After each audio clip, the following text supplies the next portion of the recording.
Thank you for welcoming us into your headphones. My name is Chema. And I am Sam Fabelman. Reviewing the Fabelmans. This is Is the the rollback. rollback. All right, the Oh, Fabelmans capture every moment a coming-of-age story about a young man's discovery of a shattering family secret and an exploration of the power of movies to help us see the truth about each other and ourselves. So this is the new Steven Spielberg movie, which is partly inspired by his childhood. I am loving this little trend that we're having of directors making movies about their childhood. Like we had Cuarón, he did Roma. We had Paul Thomas Anderson who did Licorice Pizza. You know, we're getting a lot of the like we got Kenneth Branagh with Belfast, and now we have this one. I'm liking this little trend. It's nice. Quick question before we start: you're wearing a headset with the microphone to the top. Are you using that microphone, or are you using a different microphone? no, I'm using my snowballs right here on the side. That's why I have Okay, this up. okay, good. Because Yeah, I was afraid that boom. Okay, there you are. Yeah. All right. So yeah. So that is the Fabelmans. I saw it last week, and it's most likely going to end up at the Oscars because it's Spielberg and it's a movie about movies, and it's got a big cast. And I have thoughts on it. I know you're definitely knowing you as I know you. I know you're definitely going to have some notes on this, and I want to hear them. So, what did you think of the Fablemans? Off the top of my head, I really, really enjoyed it. I did not think I was going to enjoy it. It's a trend and I'm happy to be wrong, where I think a movie is going to be a chore, and it turns out to be incredible. Okay. Although I'll say this though, when I first saw the trailer, I really wanted to see it because it's a movie about making movies. Um, we are, and I want to be very clear, I'm not comparing myself to Steven Spielberg when I say this, but it's nice to watch like a storyteller come up, if that makes sense. Absolutely. You know what I No, mean? I completely understand where you're going. I could relate to Sammy in a lot of ways. Um, that moment, I love that. You know, you can tell how much Spielberg was inspired by his own upbringing and stuff. He says that it's loosely based on his childhood. I don't believe it. I think this happened beat by beat. Mhm. Um, but there's a lot of like I love how the movie starts like straight up like it's not this is his family. It's just immediately like, hey, we're taking you to the movies. We're gonna watch this movie. You're gonna like it, and you'll see. And I love how we showed his not his obsession, but definitely his fascination with just how things are made and how he goes to recreate that train thing that he saw in the movie with like a model train and An expensive model God, train at that, mind you. it's a very expensive, yeah, very expensive model train. And there's a lot of things happening in this movie, and it's a 2.5 hour long movie. Like it's a long movie. And while I did really like it, I think my favorite parts were from the middle to the end. Like the movie just got better, but at the like when he's a kid and he's growing up, I was not too fascinated with those scenes. But the second that he hits the high school and all the way to the end to the final shot, I was on the floor. Like I was amazed by the amount of attention and tenderness and you know care that was being put into this movie. Definitely. One thing I noticed about this film is Spielberg is a master storyteller. I feel like it's fair to say that. I have given Spielberg a lot of flack in the past. Fully admit it. I do. I have. Yeah, But in this particular case, damn, from the get-go, within the first like I think 45 seconds, you kind of get the big differences between the father and the mother. Whereas the mother is like, it's magical, it's incredible, like going to the movies.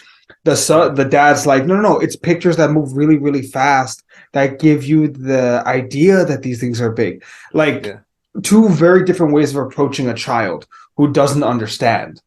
yeah. Um, and ultimately, those two big differences result in the implosion of their marriage. But it feels like it's more layered and it's more tragic than anything else. It's not like, oh, he's bad or she's bad. It's more like you feel sorry to some degree for like how everything happens and how it goes down. It feels tragic. It feels like we're watching the destruction of a real family. But not just that, not just the marriage of the parents, but also Spielberg as a kid and his like complications with his dad, where his dad says, it's just a phase, and who amongst us have never been in that point where it's like, it's not a phase, Dad, it's who I am. Yeah. You Yeah, he know? kept referring to making movies as a hobby, like over and over. Like Yeah. even after he requests his son to make a movie to make his mom feel good, Yeah. It's a constant thing that they're going through. And now that you mentioned the parents, let's talk about the parents because Paul Dano plays the dad and Michelle Williams plays the mom. And Michelle Williams is always displaying such a powerful, like structured performance. Like she never half-asses it, and she's always in movies like this and Venom. Like it's always like it's always those two. She's way Yeah, she's a little way too good for talented. that. Yeah, I wasn't gonna say that, but yeah, she's pretty damn talented. yeah, She plays a very layered performance in this. She plays a mother that's trying to keep it together and be a good wife.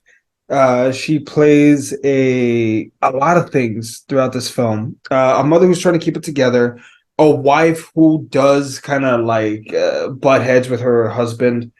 yeah. She has this affair with her husband's best friend, who like it was spoiled for me. I already knew about the affair. Like, Yeah. there was someone who made a video essay about it, about how Spielberg learned that you don't owe anyone your life. You know what I mean? Yeah. But these little nuances that you can pick up, even when you're a kid, you don't notice it. But the older you get, you're more like, nah, those two are too close. Like it's not friendship. That's something else. Yeah. And you feel bad for the father, but the mother isn't all there mentally. Like she has signs of Temin. Yeah. Okay, so she does show signs of having some degree of a mental condition. She has the father says, she has bouts of depression randomly. She hears her mother calling her over the phone after she passes away. Like there's things going on there. She has these highs and lows. And I mean, it's so all over the place. What do you think of the relationship between the parents and their kids? I mean, the relationship with the parents and the kids is great because like they show interest in their stuff. Like even while the dad tells him that it's a hobby, like he's there, like he's helping the him. stagecoach. Like, that's right. I was like, wow, his dad's helping him. Yeah, his dad is there. Like they go to see the movies that he makes. Like they do tell him that it's a hobby, but they don't stop him. There is like something. I don't know if it's because it was another time or anything. But for example, that scene when the daughters go, "There's a tornado," and the mom is like, "Great, let's go drive to it." I thought the same thing. I was like, "What the fuck is wrong with you?" I'm like, "What is that?" Yeah. But it reminded me of you've seen Mad Men, right?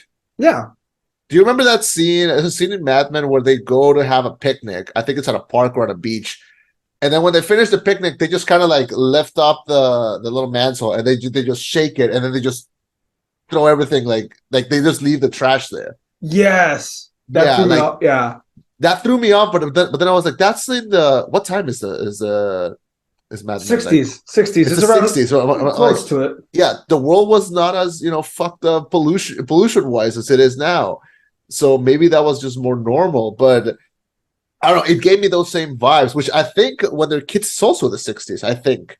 Other than that, but you do understand that she's not driving the kids to take them to a tornado. She's driving away because she can't be around the husband at the moment. Which we talk about Michelle Williams, Paul Dano. He's been an ongoing, growing talent. And he gained a lot of hearts this year when he played the Riddler. But then in this one, it's like the complete opposite of that. Like he can play creepy really well, but he can also play like that like stern dad at the same time. Well, it's weird also because I see Paul Dano and I don't mean this in an insult, Paul. I have the same problem. We both have faces that look a lot younger than we are. He's a baby.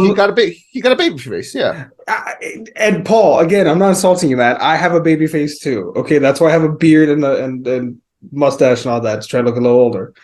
That said, he convincingly plays an older man in this, not just as a father when the kids are like, 8 and 5 or whatnot, but also when Sammy's going to college and he's like, 18, 19, 20 years old, with the white hair, he gives a lot of nuance. Even when there's a scene at the very end where Sammy's mom sends him some pictures of a barbecue. This is after the parents are divorced and the mom goes and marries Benny and stuff and whatnot.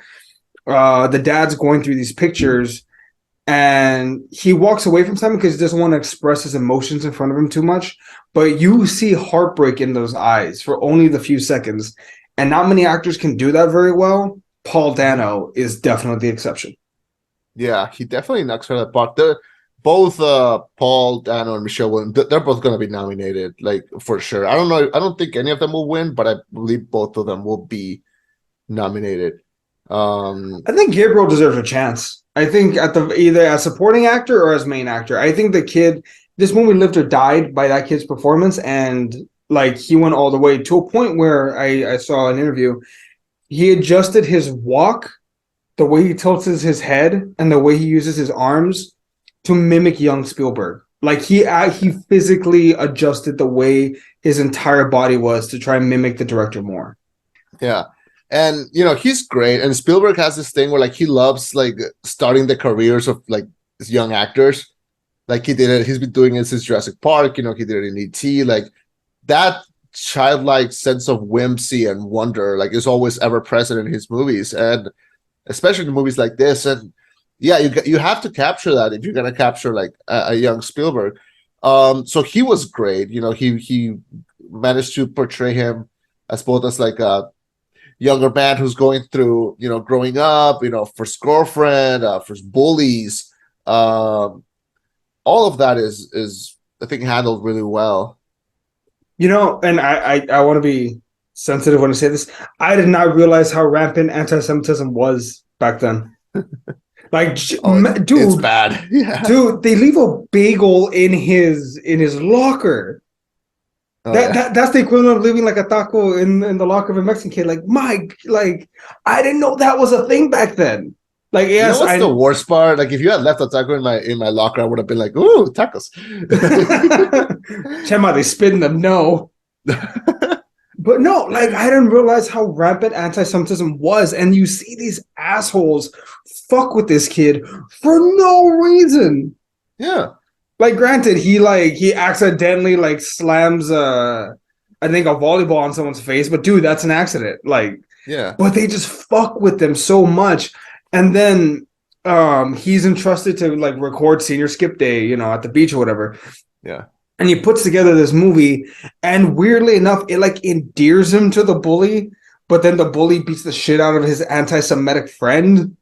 Yeah. And it's like, it's not always like the movie's kid or whatever, and he's like, "We're gonna get the girl, aren't you?" Like, it's like this weird moment that can only happen in real life, where there's a big loss and a minor win, and somehow you endear yourself to someone you shouldn't give a fuck about. It's just it's all over the place. It's not bad, but I'm just saying it's all over the place. And that's what being a teenager is like. And I think it's captured like beautifully. Like one of my favorite little subtle scenes is he's recording senior skip day, and it's like the last scene of that part, and he has the camera, and then his girlfriend kind of comes up behind him and like puts her head on his shoulder, and then he keeps recording, and then she kind of just like motions at him, and then he just like puts the camera to her eye. Like that's such a quick little scene. That was I'll just say it was fucking adorable. Like like that scene was so neat and so sweet, and it captured the dynamics of some days you're at the bottom, some days you're at the top. Like it goes all ways. And oh god, those scenes were great. You were texting me about when she brings him to her room and she has like all the Jesus memorabilia. That girl is gonna have fun in the 70s. I swear to you. She's gonna love the 70s. Yeah. I would love an update from her, actually. How is she? Is she still alive? Um, Yeah, no, they what were great. And what else? What else? What else? Fucking Seth Rogen. Seth Rogen is in this movie. you, Seth Rogen, you son of a bitch. Do And you is think that at some point, like Spielberg was in the casting stage and he saw Seth Rogen and is like, yeah, that sounds like the guy that would woo my mother. Let me just. he's funnier than my dad? Yes, him. No, Let's like go. he plays like a subtle guy. Like I was watching it with some family, and it took them like 30, 40 minutes to be like, is that fucking Seth Rogen? Like it took them a while.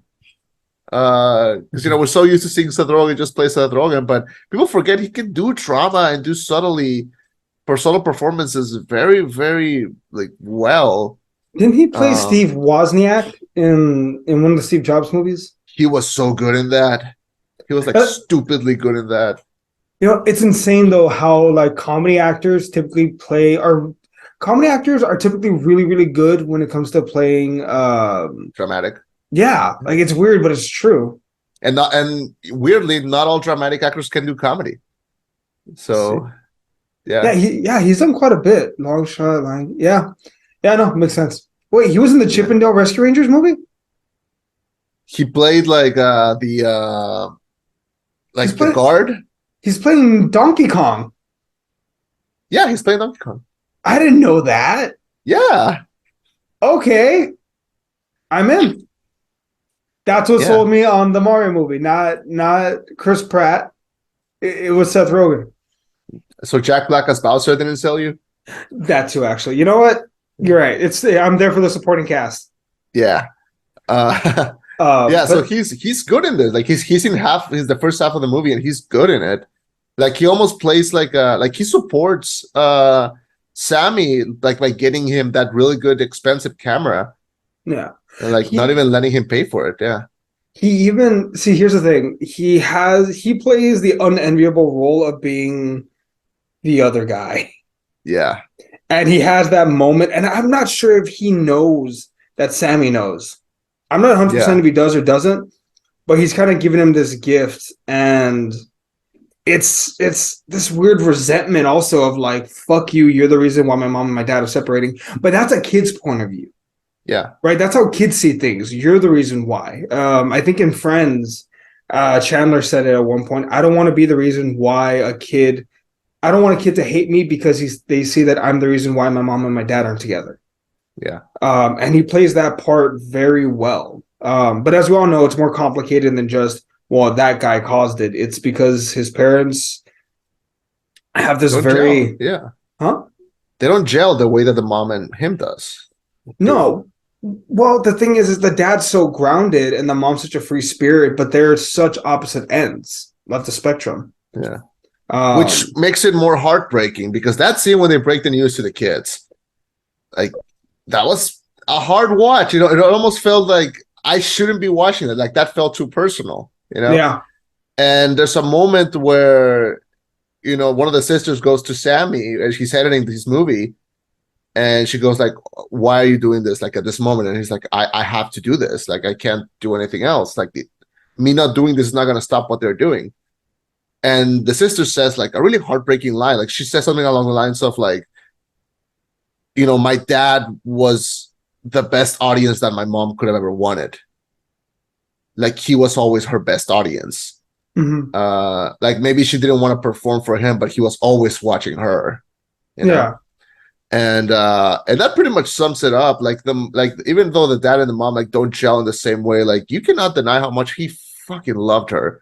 And which makes it all, more heartbreaking and more sad. And I can imagine what that makes Spielberg go through. Spielberg's parents both passed away in the past couple of years. So, and he decided to make this movie like a tribute for them. And I don't think Spielberg is going to retire, but if this was his last movie, like, it would be a great note to go out on. I mean, though I don't think he's going to retire, but yeah. Doesn't he still have to do Ready Player One Part 2? They haven't announced that. But he did he did. Ready Player One, West Side. He's not signed up for anything after this. Oh shit. We'll see. I don't know. I think he would tell us when that when he, happens. when or he could just go off into the sunset. Yeah. Also, oh my God. Speaking of that, so the movie ends with young Sammy getting a letter from CBS, one for an interview, and he's being interviewed by Greg Grunberg, who I love, and he's like, oh well, we have this idea for the show, and you want to make movies, right? And he's like, yeah, I want to make movies. And he's like, okay, how would you like to meet the best director of all time? And he's across the hall, and he goes to an interview with John Ford, played by fucking David Lynch. And it was so beautiful. Like, man, like, I love David Lynch so much. And just the fact that he comes in, I love the fact that in Spielberg's mind, the best director of all time, like, is David Lynch. Like, it's not David Lynch, but it's David Lynch. And I love how he just does his Lynchisms, like the way that he talks is so funny, and like the way that he just reads the room is so funny. He lights his cigarette in a weird, like, yeah, and he does. He makes him wait though. Yeah, he makes him wait, and then he just sits down and he's like, "You want to make movies?" He's like, "Yeah, look at that picture." And he tells him the whole sun thing, and it's like, when it's at the top, it's interesting. When it's at the bottom, it's interesting. When it's in the middle, it's boring as shit. That's all you need. Go make movies. And then you have what I think is probably the loveliest ending to a movie this year, which is with him walking out of the set and walking towards like all the warehouses, and he's skipping, like he's happy. He's finally like about to make it. And then the camera like slowly pans, adjusts to have that. Oh shit! Yeah, it's like nope, there it is. Yeah, yeah, probably the best final shot of a movie this year. Absolutely perfect. What's called? I gotta wonder how much of this really, because Steven Spielberg said it's semi-autobiographical, but I want to know at the very end of it how much of that was true. Did he really meet John Ford? I want to know. I don't know. I do know that like 5 years after the ending of the Fabelmans, Spielberg was already directing what's it called? The Pilot of Columbo. And then I think he was 26 or 27 when he directed Jaws. Who made The Shining? I'm trying to remember. That was Kubrick. Kubrick. Wasn't there a thing where Kubrick, Spielberg, and someone else were all together? So Kubrick and Spielberg were really tight friends, but they were also like very, what's it called, envious of each other, I guess. Oh, really? Like they had a really nice rivalry. Like they were friends, but they were also like, because they both had what each other wanted. Like Kubrick wanted to do those like crowd pleasing big movies that reached a big audience and made a lot of money, and Spielberg always wanted the respect and the artiste that Kubrick had. And their plan was to work together and make the movie AI. And it went back and forth between one of them directing and the other producing. And then at the end, well, Kubrick passed away, and Spielberg was like, I'll just finish this like for him. Like he would. I owe it to my friend. I owe it to my friend. Yeah. And if you watch AI is not a great movie. And there's a lot of scenes where Spielberg wants to like almost imitate that Kubrick style. And the movie's not perfect, like not at all. But I believe it is what his friend would have wanted. So yeah, it's a good story, that one. It's I remember just thinking how sad the ending was, where the boy shuts off, like when him and his mom go to take a nap, and they're frozen in that moment. Yeah. I just remember even as a kid being like, this is so depressing. I'm never watching this again. And I never did. Yeah. Like I said, the movie I don't think is very good, but I do think it's there's something very like special, the fact that he did it for his friend. Yeah. It's it stands out when you apply it to his filmography. It's like, that's the weird duck, but you understand. Yeah. Fair. And coming from a man that gave us nothing but hits, I mean, really, like none of his movies have flopped. I mean, he's had a few flops. Not money wise. I mean, critically, yeah, a couple, but not money wise. I believe he's actually the most successful film director of all time, box office wise. He's number one. Number two is Possibly. Cameron. No, like he is. Like there's a scale. His films Okay. total have grossed over $10 billion. Next closest, the one who will surpass him is James Cameron. James Cameron's at 7.5 billion. Yeah, but Spielberg has more movies, and that's fair. yeah, I that mean, is fair. Like in quantity, he has more, and also like yeah, Spielberg, he's done like the most box office biggest movies of all time, but this man gave us like Jaws and Close Encounters and all the Indiana Jones and E.T. and Color Purple and Hook and Jurassic Park and Saving Private Ryan and Catch Me If You Can and fucking even recently like with The Post and West Side Story and Lincoln and fucking I love The Terminal. Like nobody talks about The Terminal, but I fucking love The Terminal. Yeah, this man's resume is amazing, and you can't deny that. So I love this movie. I love the getting to know the man behind the camera a lot. There's a great documentary also about Spielberg, but I like this personal approach more, especially because it's himself telling the story. Definitely gonna be a lock for a lot of Oscars. Yeah. I also love the fact that they kind of dive into how to amateurly make some films, and I feel like Spielberg did that on purpose to try and give some kids a leg up, like Definitely. how to fake like a shooting behind you where you jump on something like or the pop rocks or the balloons where you just pop it and it looks like blood. Yeah. Like that, those are little things that I love because I feel like I feel like that's like a bit of him going back, like, oh yeah, that's how we did that back in the day. But also, I feel like there are some kids that are gonna watch this that want to make movies that are like, that's how we can make it look like that. Yeah. Definitely. They're gonna Yeah. try those things. When he told his dad, like, how do you make that thing with the guns? He's like, I poke holes into the film. It's like that was great. Yeah. Yeah. Yeah. And then that, and then also I love the scene where he's directing like the little war movie, and he tells the actor, like, okay, you're gonna walk from here to there, and you're gonna look really sad. It's like, you want me to act? Like, I just came here to shoot people. It's like, no, you're gonna act. And then he just kept going. And they're like, are you gonna tell him to cut? Oh yeah, cut. Because he just kept walking towards the horizon. Yeah. I feel like that was another like nod to young directors where it's like, look, you're gonna deal with some idiots sometimes. You're gonna deal Like, with some. Just be very specific when you're giving your instructions. Yeah. But no, I mean, I really did enjoy this film. This movie, I mean, easily, it's an A. I don't know if it's going to be my top 10. I need to re-examine the list, which that list is going to be fucking tough. Yeah, this is probably the top. Me too. Like even yesterday, I was like scrambling and moving things around and just flat out leaving some movies that I had really high on the list. Yeah, to me, it's a 4.5 out of 5. I think it's damn great. I think it's wonderful. I think it's lovely. I think it's definitely worth the 2.5 hour mark. Because for example, I was kind of wondering like, hey, where is this going? What is happening? And I was like 2 hours in. I was like, it's almost over. Like what's gonna happen in the last like 20-30 minutes? And it was all worth it.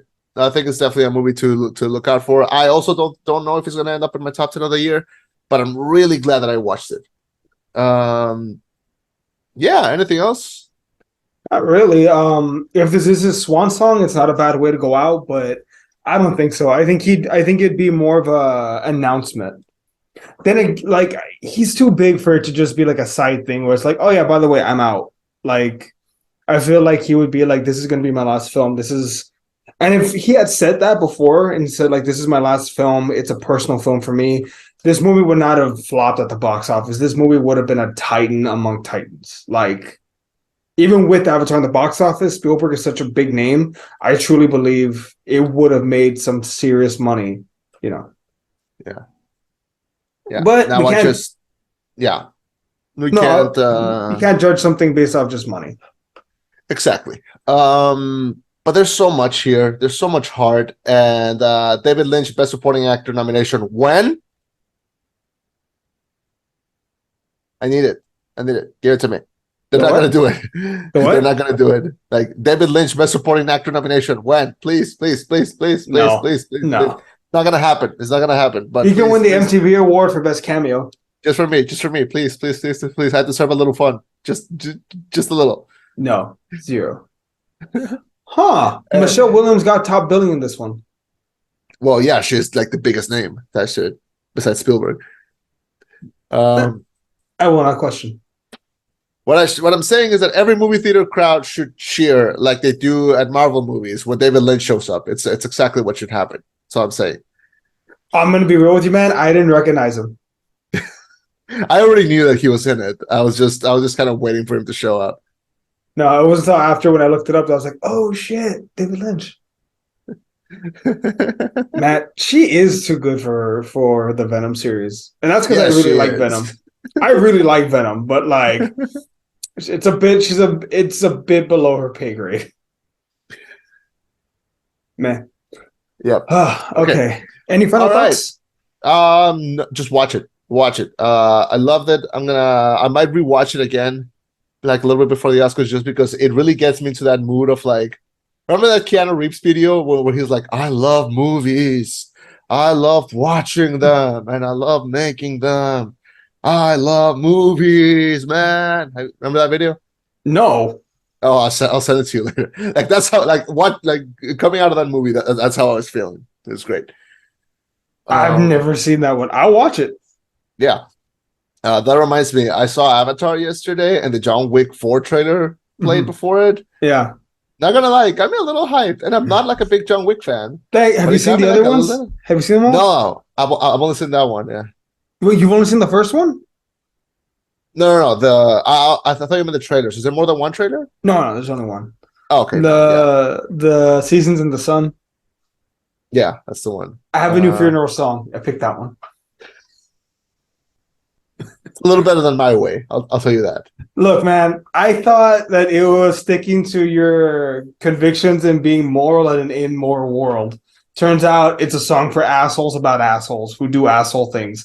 I didn't know. Yeah. That's what he do, Yug. That's what he do. Oh. Okay. All right. I think it's going to wrap it up for this episode of The Rollback. Yep. Next week, do you want to do Megan or do you want to just do the top 10 next week? Let's do Megan. I would like one more week to catch up on a few other 2022 films, and then after that, we can do a top 10. Sounds great. All right. Well, sounds great. We're gonna do that then. I hope I'll get to watch Megan this week. It looks like I'm gonna watch it by myself because I'm surrounded by people that don't like scary movies. But it looks good. The user has 94% on Rotten Tomatoes, and people are giving it like really high scores. I heard it's doing really good. So I'm kind of curious how it's going to be when we get there.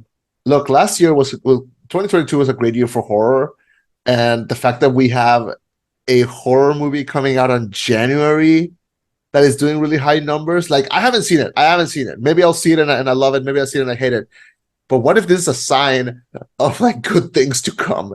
Like that's the only thing that I can imagine. Yeah. What if this is 2023, the year of the horror film? I'll take it. I mean, 2022 was already a pretty good year for the horror film. I'll happily take another. This is the year that The Nun 2 is supposed to come out. This is the year where we get a new Ari Aster movie.